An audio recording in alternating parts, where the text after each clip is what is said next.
All right, everyone hear me? So I think we're going to get started.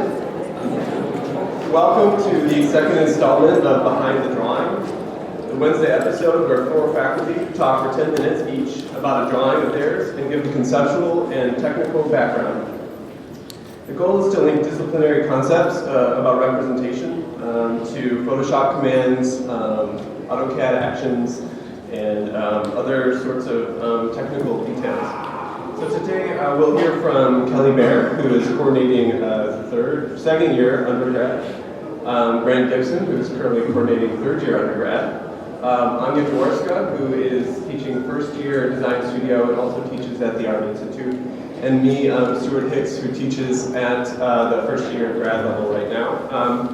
I'll also be facilitating the process by slapping people when they've gone too long, things like that. So there'll be 4 presentations. We should have 10 to 15 minutes at the end for questions, comments, and discussion. So please have them saved up for the end. Welcome, visitors. So I'm going to kick it off. I'm going to set my phone to 10 minutes.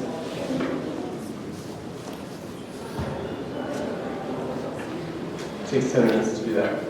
Okay, I started. The drawing that I want to show is this one from the drawing faculty drawing exhibition that's down in the Ribbon Gallery. We call it the House of Humors. And it was a reaction to a drawing by a plan by Sean Lally, who the only thing we kind of knew about this drawing was it was a plan that was about achieving a spatial differentiation between through atmospheric effects, so things like air temperature, humidity, and things like that. And so we were charged with the task of creating a section that was us interpreting the concepts that are at play here. And so we took as inspiration this drawing by Ledoux, which is called the Gothic House, which has nothing to do with houses or Gothic or anything like that. It's it's the 4 trials of the Masonic Lodge. So there's the trial by fire, trial by earth, trial by wind, and trial by water. There you go. And there's various chambers that are related to these various 4 trials. And so we were interested in a way to connect space to temperature, to temperament, to symbolism, and all these things kind of wrapped up into one. And so we looked to the concept of the 4 humors, which links up, or is a concept where your body is regulated by 4 different fluids, which are called humors, and imbalances of these humors cause various temperaments. These temperaments are related to various animals, and these animals are related to various being either wet, too cold, too dry, too hot, etc. And so we created these kind of grotto chambers that were dedicated to these various humors that are then kind of floating up and affecting the people above, making them feel particularly sanguine or unhappy or things like that. So we created this drawing that we were inspired by kind of etchings, wood carvings and etchings, and we're trying to achieve a certain aesthetic effect through this cross-hatching and line work with the rendering and the various animals, like the cow, or the ox. It's an ox. So here's some close-ups. All the people, you may not have noticed, but all the people are in their right spots and are sitting on chairs and everything completely the way Sean Lally had it. Like that. There should be like a gasp or something like that. So I want to show you how we do that. If my computer works. So the first thing was we used the facial profile of the different temperaments of someone who is sanguine or phlegmatic, etc. Created the kind of grotto shape by extruding that around, and then filled it out with various animals. In this case, it's an ox. So we basically have 2 surfaces, or one surface that is the face and one surface that is the ox. And I want to be able to clone the ox across the surface of the face. And so I did that in this program called Cinema 4D, and used the cloner tool and then a randomizer to first populate the ox across the face, but they're all aligned with the surface. I think this kind of goes back to what Sean talked about, the very first One was if you find yourself manipulating each individual little CD point rhino or something like that, you're probably doing it wrong. And so we were interested in kind of automating this process where we didn't create or put every single ox into the right position. So there's this thing called a cloner where you tell it the surface and the object that you want to clone the object along the surface. And then there's a thing called a randomizer, which you can adjust various parameters and randomize its rotation in this case. So that's not enough. I think it was closer to 200 ox.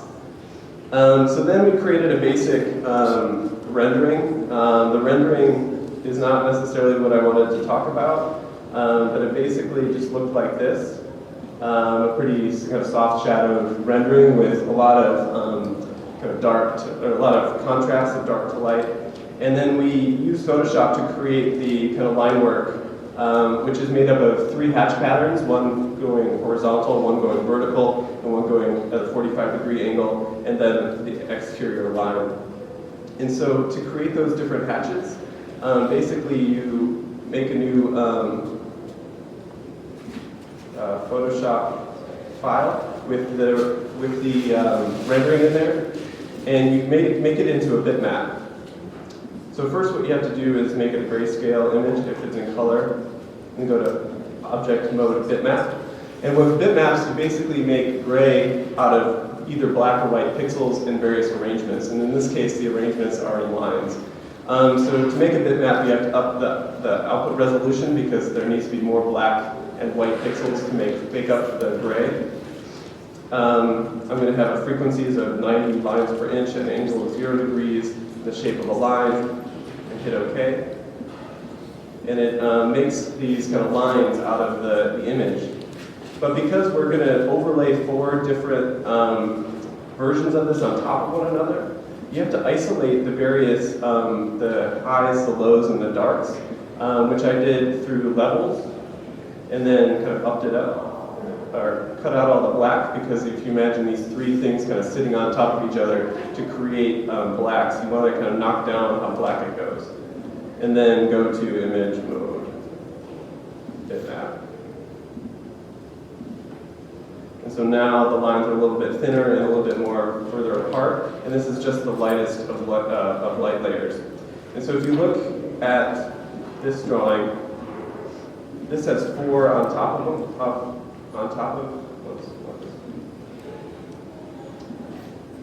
this one. You have 4 on top. You have, this is the darkest of darks, which are the 45-degree angle, and they're only in very specific locations. The next up, which is the verticals, and the lightest, which is the horizontals. And in the light, the lightest of lights, where it's almost kind of everywhere,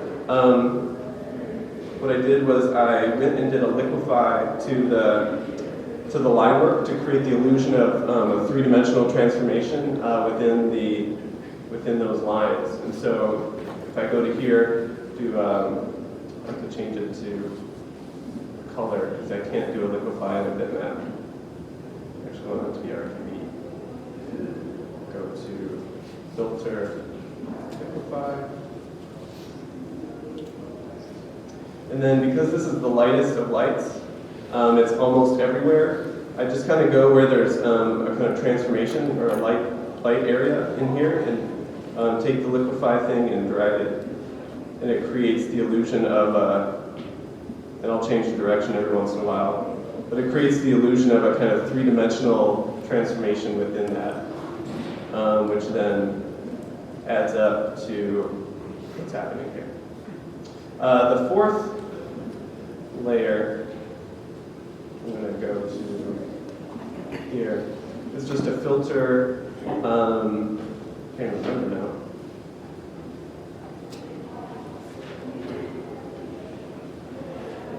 Find edges. Where to go? There it is, stylize find edges. Which finds the difference between the whites and the blacks. And that's basically just copied into this file, and all those layers are put on a multiply transparency so that they can sit on top of one another. So that's the verticals. These are the lines, which I erased out somewhere just in this level to get rid of some of the ones that I didn't want there, to only highlight where the horns and things are really important. All right, so that's it for me. Finished a minute early. That's awesome. Next up is going to be Kelly Bair, who the order is determined based on who wanted my computer and who didn't. So there's no real secret formula to that. Here we go.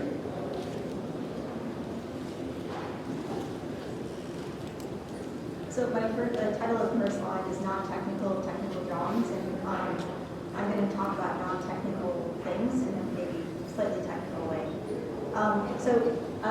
These things always force me to be self-reflective, and for some reason that results in me categorizing things. So I've pulled out three, I guess, conceptual frameworks that the work is represented, not necessarily just through drawing, but sometimes through imagery. So I'll talk about those three things. I actually don't have, so I wasn't going to show software. Sarah Blankenbaker told me not to. But I will touch on a few things. In fact, some of it is similar to what Stewart has talked about. But each of these three, I'll just kind of frame conceptually with a reference image. So you've probably seen Solowitz's wall drawings. There's over 1,000 of them. This happens to be 1085, 1085. And I would say that at least for this first category, is aligned with Solowitz and misaligned with him. So the way that it's aligned with him would be that his drawings are not necessarily a drawing of a thing, but they're a set of guidelines or instructions that are given to someone, typically a curator of a museum. So he's never made these drawings himself. He delivers these vis-a-vis text or a set of instructions, and they get played out on different wall surfaces in various museums across the world. This particular one is 24 different permutations of 4 lines that are equally divided across the square. So the 4 lines are horizontal, vertical, diagonal left, and diagonal right. So these get played out, and there's a kind of finite limit. So he knows that there's 24 possible types that can come out of this. And that's where I would say I kind of step away from Solowitz in that there probably is a finite set of variables within the drawing. But I only speculate on probably 50% of them. So the work that I'm showing, the drawings you've seen, you just heard me do the faculty rapid fire, so some of this will be kind of repetitive, not in terms of drawing, but in terms of what they're seeing on the screen. But they're a set of loose specs or loose guidelines that allow me to establish a framework within which environmental phenomena start to affect those drawings. So there's always a kind of rigorous beginning point, typically with a primitive. So in this case, a kind of clear parallelogram on the upper left. And then that parallelogram starts to kind of effectively shrink within the boundary of the original. This was a framework for a set of plaster cast project called Restoration for Sleeps. And then you see it again in thick air, where the torus is dimensionally understood as having a finite amount of volume or air capacity. But then I start to speculate on what might happen if it gets pinched or cinched or kind of nestled up against others. And in this case, the drawing becomes a kind of projection of that, but it's never the actual thing. So in other words, I don't think I've ever gone back to draw what's physically there. I'm just kind of speculating on what might be there. The other difference between myself and Solowitz, among many, would be that I collapse views. So in other words, Solowitz is always kind of pulling out those 4 or however many permutations he's looking at, so you can see them serially. I typically tend to collapse these things so that I can see difference relative to the previous drawing or the next drawing. The second set, I'm going to show some student work with this. I would call them technical illustrations, which is kind of a strange term. But essentially they're drawings of the thing, and they're fairly literal. And so this is a set of drawings that we looked at in second year studio. We were looking at faces, in particular facade versus the physical face, most of the humans. And so we looked at Piranesi, but I would actually say this is probably not the best reference image to show.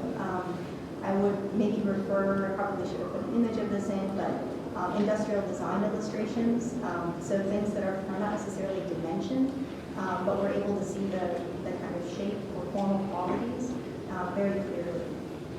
These things also tend to work much better serially, so it plays out here where the components, so each one of these kind of parcels out an architectural component or a feature, and then looks at transitioning from face to face or corner to corner. So in order to understand or register the differences and the changes from face to face, we're always looking at the 45, 45, 45 axon.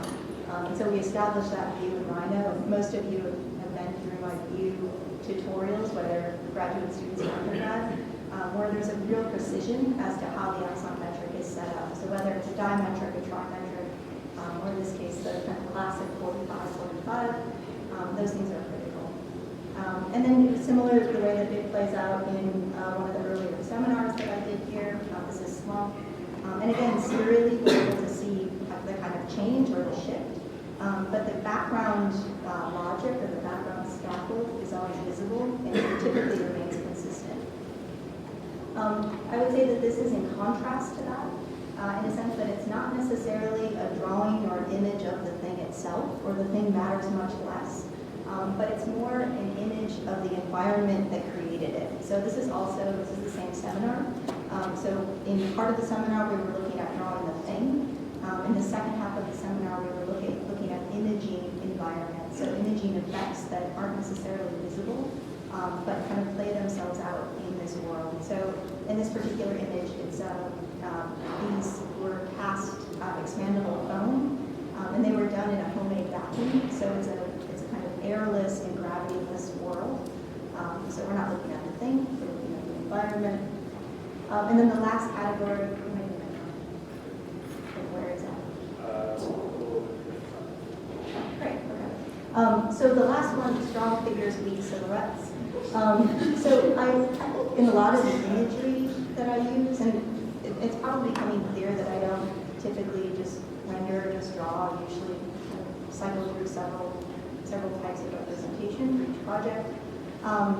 But this idea that there's a strong figure, but I do everything I can to kind of blend it into the background. So I think maybe Stewart's conversation about highlighting foreground, low lighting background would be at play here. This is a competition project. The figure is very clear. It's the Hudson building with some scoops taken out of it. But in the drawing, which is really just a clean section drawing, the background gets filtered. The filter I think used in this is, and I didn't mention this about the thing drawings, but usually heavy film grain and horizontal and vertical grain, I think is what it is. And so these things, along with gradient and kind of dense line work, help to remove the kind of iconic figure and blend it into the background a bit more. This is some of the drawings that I showed in rapid fire faculty. This would have more to do with view. So the identity of the cone is still there, but instead of taking a clean section through the legibility of the cone, I actually take a clean section and rotate my view anywhere from 15 to 30 degrees. And then last, this kind of set, again, doing anything I can to kind of subdue differences between the edges or the identity of the edge. So there's a lot of ambient occlusion rendering. There's a lot of feathering and layering of those feathers. And then lastly, I think the bottom is both blur and liquefy as well. So, you know, I spent like 10 years probably telling people never to use Photoshop filters. And here I am talking for 10 minutes about 5 Photoshop filters, and Stewart's talking about Photoshop filters. So I've never revealed that to anyone, but I'm telling you right now. One against my own preaching. So that's it.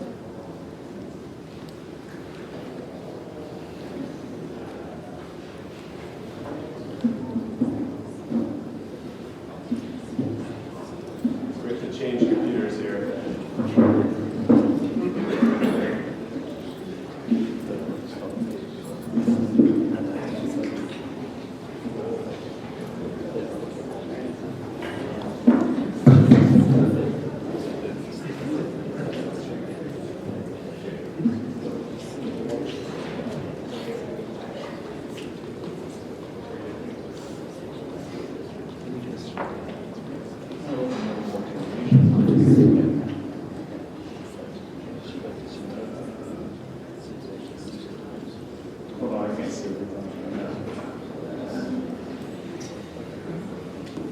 All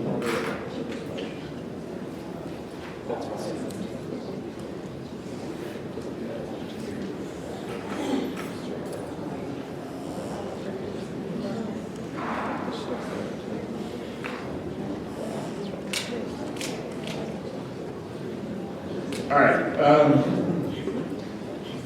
want to show some different stuff now. What other people are going to talk about. Yeah. Maybe it will.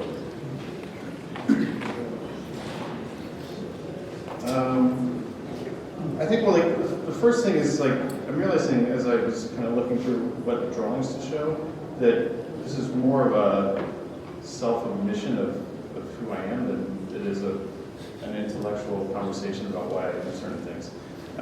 So my first, like, I'm a draftsman at the very core of who I am. That's probably what I am. My first degree technically is a 2-year draftsman's degree. So I lived and I died by the rules of learning how to draft and symbolism and the language that's built into orthographic drawings and building sets that communicate things. At the same time, I don't think I don't draw well, but I sketch a lot.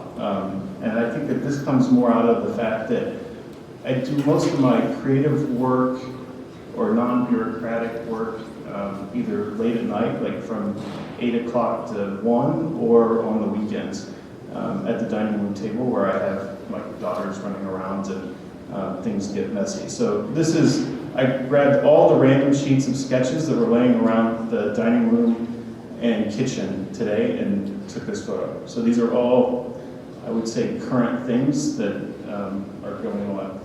And in a way, I think that that's kind of the default mode in which I work. It's that I'm always kind of sketching at super low res on almost always trace paper or something that's ends up being thrown away or just lost, and then that's instantly translated into the computer.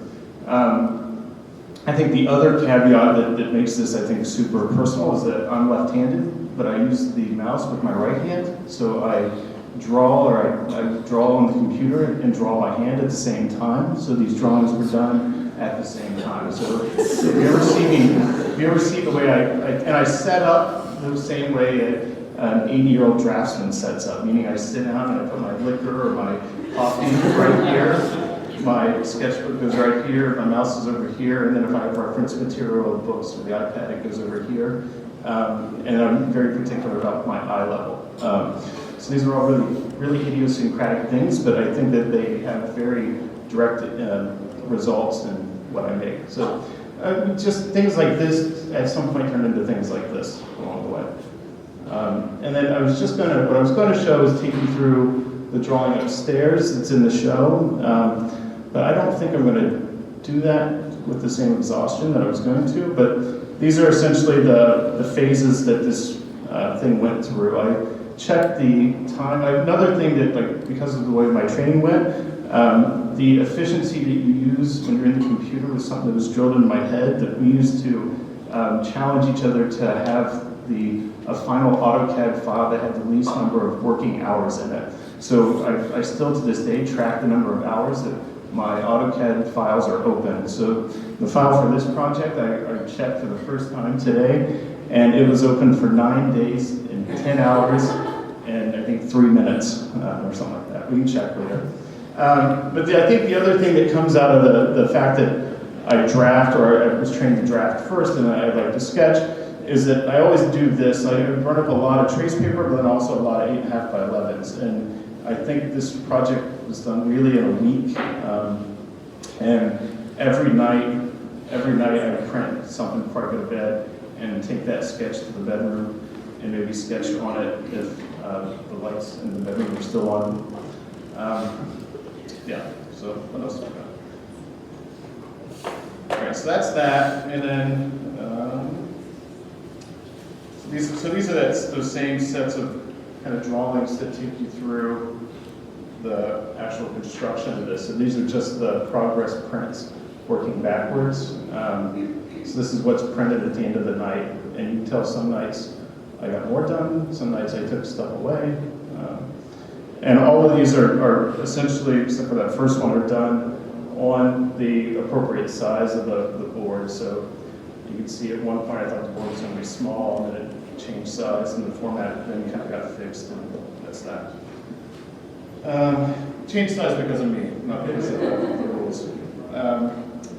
All right, so then like what the actual like CAD file looks like is not that much different than what I would do if I was drafting. So I should say this is a drawing done through the medium of drafting, meaning that I'm using a software that is meant to just kind of be extremely efficient and extremely bureaucratic in terms of calling out things to communicate a language of construction, one could say, but at the same time I draw in it. So I try to keep my ortho off, or if I am going to have ortho on, it's going to be the polar ortho.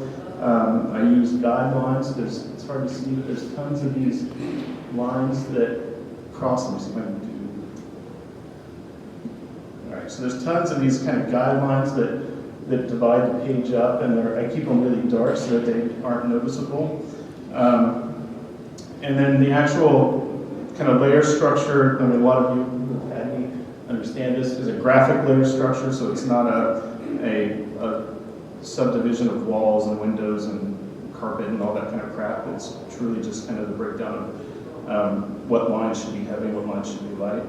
And then everything's just kind of drawn in to be drawn in.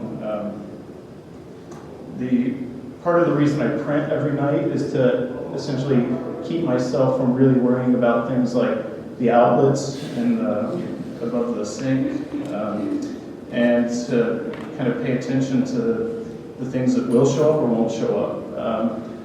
You'll see that I hatch in here,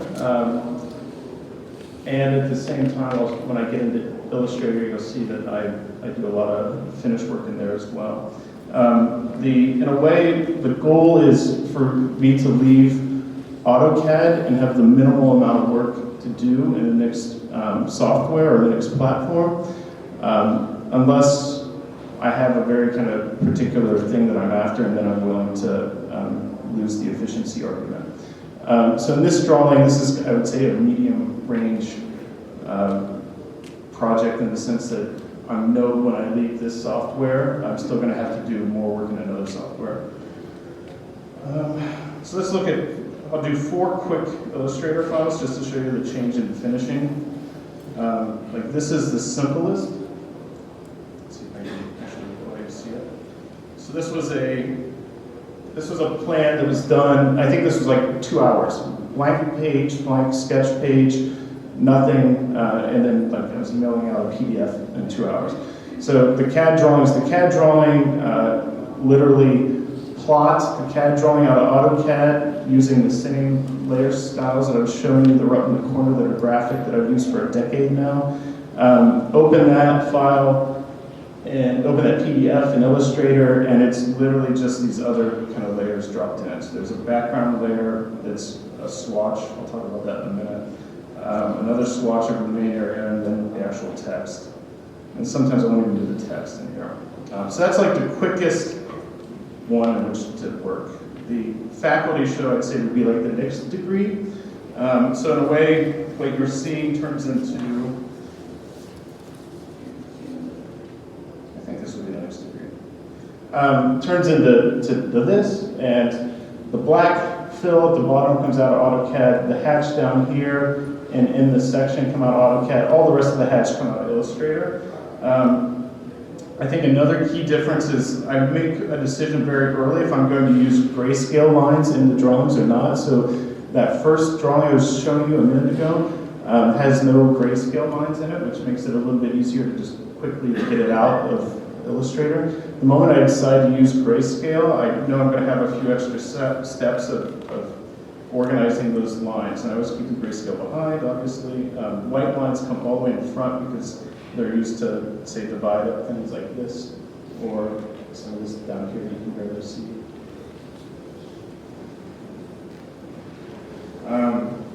Let's see what else we've got here. So the other thing that, like, this is where I start to get really picky, and you'll see a lot more of this in a minute. I'm starting to get really fussy about when do I use, and this is all line work, so I try not to use, when I'm doing a drawing like this, I try not to use any Photoshop fills if I can. So I get picky though about when I use certain hatches that come out of AutoCAD versus ones that come out of Illustrator. So if I'm using a swatch, I'm using it differently or for a different effect than when I'm using an AutoCAD hatch. My AutoCAD hatches become much more like fills in the sense that they're super, super fine and typically done with grays, so that when you zoom out, it does start to turn into a fill, but depending on the resolution that it's displayed, you can typically still see it as line work. And then, let's see, and then like this is actually a swatch. So typically if I want something that's got a bigger bandwidth, I'm using swatches along the way. I can always keep the swatches at the back. I don't think there's anything groundbreaking about that. I think that one key thing that so like here's a good example where like that's hatch, that's I think part of the shadows, so that's something done in Illustrator. In this case, I was trying to not lose the texture of the hatch along the way. All right. So that's that. And this stuff is all just kind of layers on layers on layers, and then these layers these swatches all are essentially copies of one another, so there's not a lot of work that essentially the outline profile of the area is done in AutoCAD or done. I just want to show one more and then I'm done. So this is I think one of the much more intense ones. This is the Apprentice project that Sarah and I did, and you can see the kind of crazy lines dropped on top of the stuff. This guy, again, I mean, there's a lot more line work in it, but at the same time, it's still a simple set of layers. I think one thing that this drawing was useful for us, it's kind of hard to tell, is that, you might be able, and you can't tell with this projector, is that we start to play now a lot with the difference between a RGB or CMYK black and a registration black. So there's moments where these guys are not on a transparency, meaning that swatch, those lines that aren't a true black, are that way because they're set at a different setting than these fills, which are at a registration black, which is a kind of printing press black. And we try to get a lot out of that now. So it's hard to tell, like in this one little moment, there's, say, not registration black that overlaps black to get us a faint line, and then there's black on black that allows lines to kind of go away. And then there's other moments where we use, what was I saying? Like, this is a moment where that's not a black line. It's a black line technically, but it's not a registration black line. I don't know if that makes any sense. I don't know. That's it.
They're gonna go